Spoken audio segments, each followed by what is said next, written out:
When you think of Nashville, you think of music. There aren't many people who know music better than Charles Judge, who's been in the music industry since the 1980s. Currently, he is working on an unreleased Keith Urban song. You and came back up a brand new different guy, like I was baptized by the riverbank. Now I know one thing, no matter what I bring. Although this is where he is now, his journey began much earlier. Man, I wanted to get into music because it was fun, and my dad was a musician by hobby, and so there was always music being played in the house, and so it was a natural thing for me. And then I remember one year when I was about second or third grade, I started noticing all the girls were like really into music artists, and was, I love so and so, and I thought, how can I get some of that kind of attention? I know, I'll be a musician. He has won many awards in his career, including multiple platinum records. I started out, as a kid, I was really into rock music. So, the old classics, the Led Zeppelin, Jimi Hendrix, The Who, the Rolling Stones, all that kind of stuff is sort of what I cut my musical teeth on as a youngster.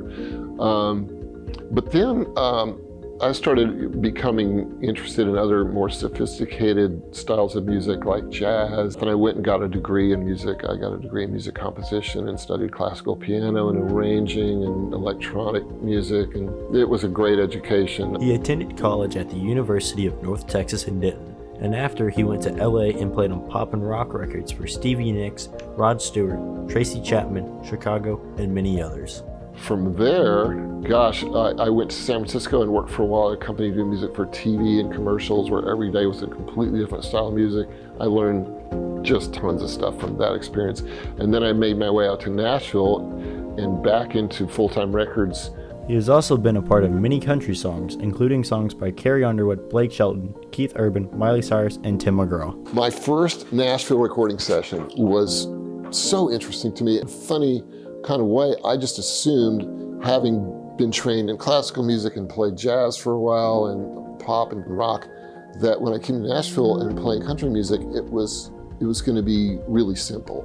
And I get to the first session, and I very quickly realized there was another keyboard player as well on that session. We played the first song, and it's the first time in the room with Nashville musicians recording, and it was like amazing. These guys, they just nailed it. One take, I didn't hear a flaw anywhere. And so I was like, wow, okay. I mean, this is a little different than what I was expecting. And then the producer said, okay, that's great. Let's go up a half step to F sharp. We're gonna have to take some time for everybody to figure out how to play us in this new key. Nope, you just counted off, played it. It was great as the first time, everything perfect. At this recording session, he realized that great musicianship doesn't mean playing complicated music. Daily, as a musician, he does tracking music and overdubbing for artists. And then the other thing that I do a lot is arranging for orchestra, strings or full orchestra, and a lot of times that's for records. And I do a lot of live orchestra shows with a company I have called Music City Hitmakers. Two of the orchestral scores he has made have been for Carrie Underwood's triumphant performances and Blake Shelton's Not So Family Christmas. My favorite part about my job is when you get to sit back and listen to it and take a victory lap, and everybody, listen to the song after you finish recording it. And it's just a great feeling to know that you've done something good that made good music better.